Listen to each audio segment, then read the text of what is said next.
ભાજપના ગઢ ગણાતા કડીમાં દિવસે ને દિવસે અંદરો અંદર વિખવાદ થઈ રહ્યા છે તેવા આરોપ સામે આવી રહ્યા છે અને તેના વચ્ચે પૂર્વ એપીએમસી ડિરેક્ટર સામે આવ્યા છે અને તેમણે કડી એપીએમસીમાં ચેરમેન અને ડેપ્યુટી ચેરમેનની નિમણૂક કેમ નથી થતી તેને લઈને તેમણે સવાલો ઊભા કર્યા છે। સાથે કડી નાગરિક બેંકમાં જે વાયરલ પત્ર હતો તેને લઈને પણ તેમણે કેટલીક વાતો ઊભી કરી છે અને પૂર્વ નાયબ મુખ્યમંત્રી નીતિન પટેલ અને ધારાસભ્ય જે ભારતીય જનતા પાર્ટીના છે કરશન સોલંકી વચ્ચે વિવાદ છે કે નહીં તેને લઈને તેમણે અનેક રહસ્યોનો ઘટસ્ફોટ કર્યો છે।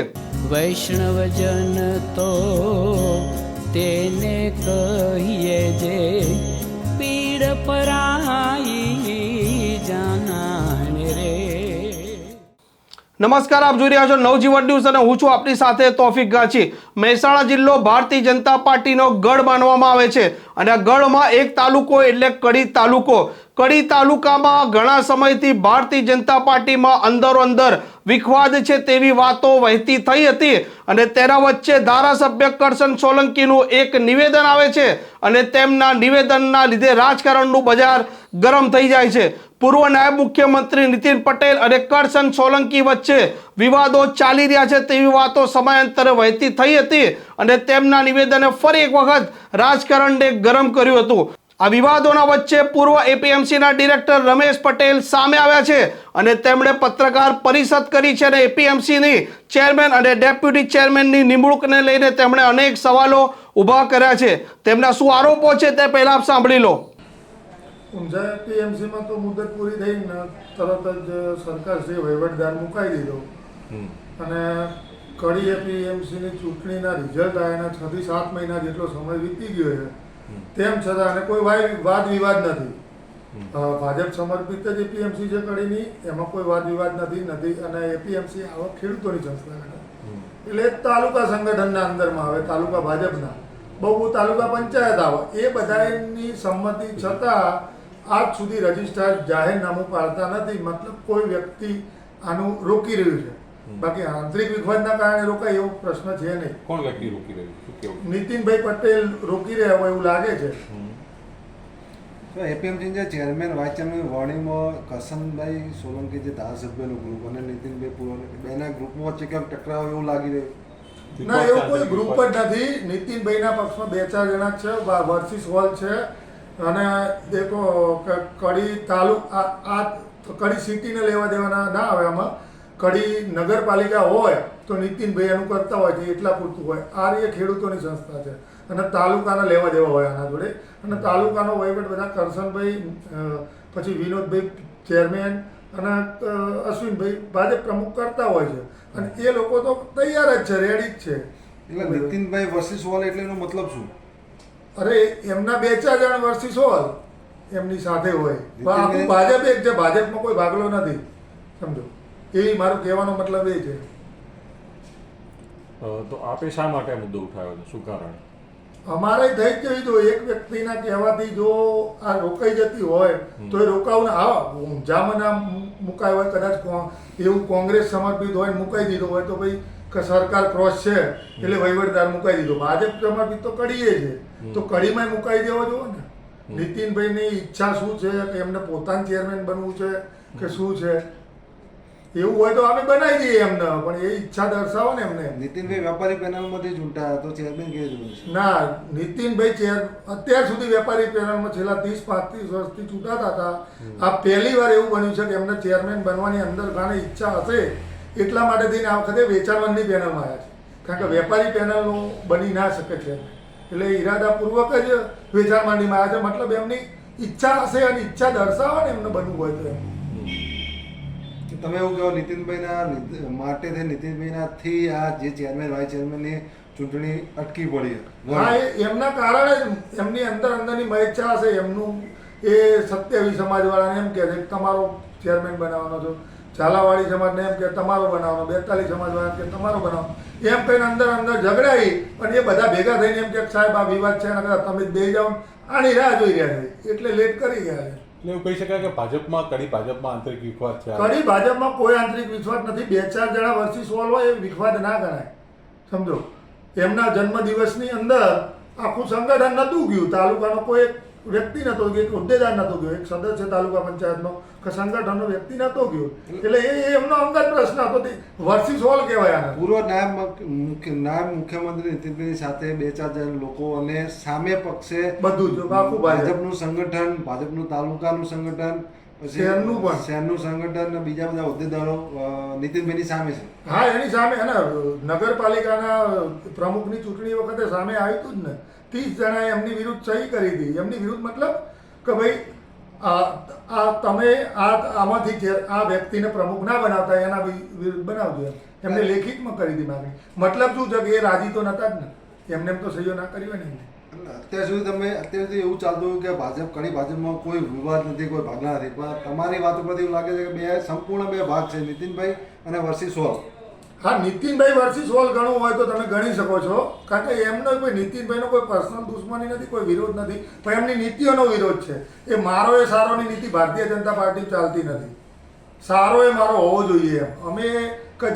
અમે એવા એપીએમસીમાં ચેરમેન કે કોઈ હોદ્દા ઉપર આપવા માંગીએ કે જે પાર્ટીના કામમાં આવતો હોય, પાર્ટીનો આખો દિવસ કામ કરતો હોય, કે અનુભવી હોય. અમે એના પણ એમને તો એમનો આજે આ કરવા વાળો બનાવવો હોય, તો એમને બનવું હોય, એના કારણે અટકાવી. નીતિનભાઈ વર્સિસ ઓલ એટલે ઓલ વાળા જે કાર્યકર્તાઓ છે એ કરશનભાઈના કહી શકાય. હા, કરશનભાઈના જ છે. ઓલ તો બધા કરશનભાઈની સાથે છે. હા, બધા કરશનભાઈની સાથે જ છે. એટલે કરશનભાઈ વર્સિસ નીતિનભાઈ કહી શકાય. હાલ એ જે કકડાટ જે છે, જો કરશનભાઈ ક્યારે એવું રાખ્યું નથી. છેલ્લા 1.5-2 વર્ષથી કરશનભાઈની જ અવગણના કરે છે નીતિનભાઈ કોઈ પણ કાર્યક્રમમાં. કરશનભાઈએ ક્યારે એવી અવગણના કરી નથી કે એવું જાહેરમાં કે એવું દર્શાવ્યું નથી.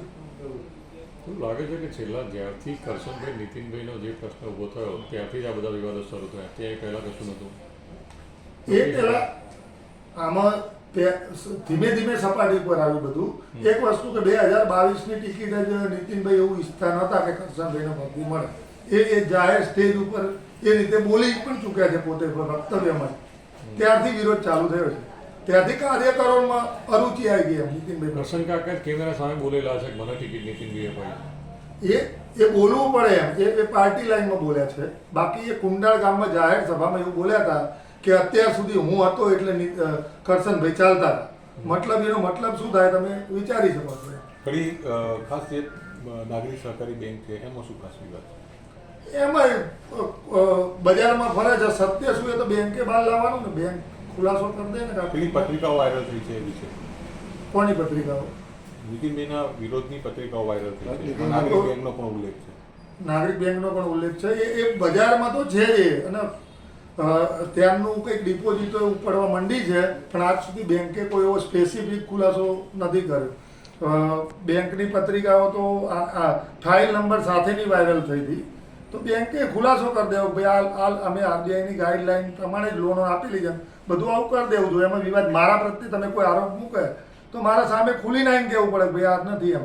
જેમ નીતિનભાઈના ઉપર આરોપ છે જે ભ્રષ્ટાચારના અને વાયરલ બધું થયું છે, તો એમને પોતે આવીને કહેવાનું કે આ જમીન મારીને કે આ બધું તદ્દન ખોટું છે એમ.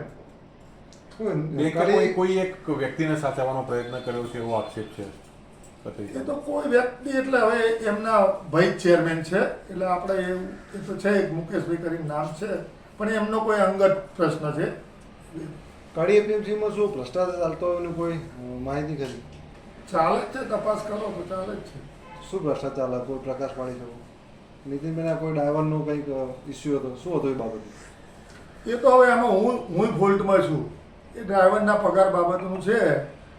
એ પગાર ત્યાંથી આપે છે એની વાત. કેવી રીતે પગાર ત્યાંથી આપવા કેવી રીતે એટલે ખબર માહિતી બતા? એટલે આમાં તો એવું હતું કે જે તે વખતે અમે અમારી બોડીમાં જ હતા. 31/8/2023 અમારી મુદત પૂરી થઈ ગઈ હતી. અમારી મુદત પૂરી થઈ એટલે મેં 31/8 પહેલાં મેં પોતે સ્વૈચ્છિક રાજીનામું મેં પોતે અહીં કડી સેક્રેટરીને આપી દીધેલું છે ને રજિસ્ટ્રારમાં મેં પોતે મારી ફરજ મુક્ત કરવો મને એવું. અને એ પછી ઠરાવો થયેલા છે ડ્રાઈવરને કાયમી કરવાના ને એના. નીતિનભાઈના પર્સનલ ડ્રાઈવરનો પગાર પણ માર્કેટમાંથી આપવામાં આવે છે, શું કહેશો બાબત? હા, એને કંઈક કાંટા ક્લાર્ક બનાવી દીધો છે, પણ એ ઠરાવમાં ભલે સહી મારી હશે સર્વાનુમતે, પણ હું એમાં જાણતો નથી એમ. હું એમાં દોષિત નથી. એટલે નીતિનભાઈનો ડ્રાઈવર કાંટા ક્લાર્ક તરીકે નોકરી કરે છે કે નીતિનભાઈના ડ્રાઈવરમાં નોકરી કરે? નીતિનભાઈનો ડ્રાઈવર ત્યાં નોકરી કરે છે. અને સેક્રેટરી 30/11/2023 થી રિટાયર્ડ છે, તો આજ સુધી સહી કરે છે રજિસ્ટરમાં. હજુ કોઈ ઓફિશિયલ તો આવ્યું નથી. આ શું કહેવાય? ભ્રષ્ટાચાર નહીં, શું કહેવાય? હા, તમે કહ્યું કે સંગઠન આખું વિરોધમાં થયું છે, તો આપ અત્યારે એકલા કેમ છો? સાથે કેમ કોઈ નથી? સંગઠન કોઈ પણ દેખો, હું કોઈ હાલ ભાજપનો પૂર્વ એપીએમસી ડિરેક્ટર છું, એટલે એપીએમસીને લગતો આમાં પાપનો ભાગીદાર હું પણ ગણાવું. કારણ કે જે ભ્રષ્ટાચારો થયા હોય એનો મારે ભલે જાણે અજાણે પણ હું ભ્રષ્ટાચારનો ભાગીદાર તો ગણાવું જ નહીં. જે પ્રકારે પૂર્વ એપીએમસી ડિરેક્ટર રમેશ પટેલે આરોપ લગાવ્યા છે કે કયા કારણસર રજિસ્ટ્રાર જાહેરનામું નથી બહાર પાડતા, કેમ કડી એપીએમસીમાં ચેરમેન અને ડેપ્યુટી ચેરમેનની નિમણૂક નથી થતી, સાથે થોડાક સમય પહેલા કડી નાગરિક બેંક છે તેને લઈને પણ એક પત્ર વાયરલ થયો હતો અને તેને લઈને પણ તેમણે કેટલાક જવાબો આપ્યા હતા. હવે જોવાનું તે રહેશે કે આ તેમના આરોપ લાગ્યા છે ત્યારબાદ ભારતીય જનતા પાર્ટીમાં જે અંદરો-અંદર વિખવાદ ચાલી રહ્યા હતા તે વધુ વકરે છે કે પછી આવનારા સમયમાં ઘીના ઠામમાં ઘી ઠરે છે? જોઈએ હવે આ મામલે સરકાર પણ શું તપાસ કરે છે. નમસ્કાર. વૈષ્ણવજન તો તેને કહીએ જે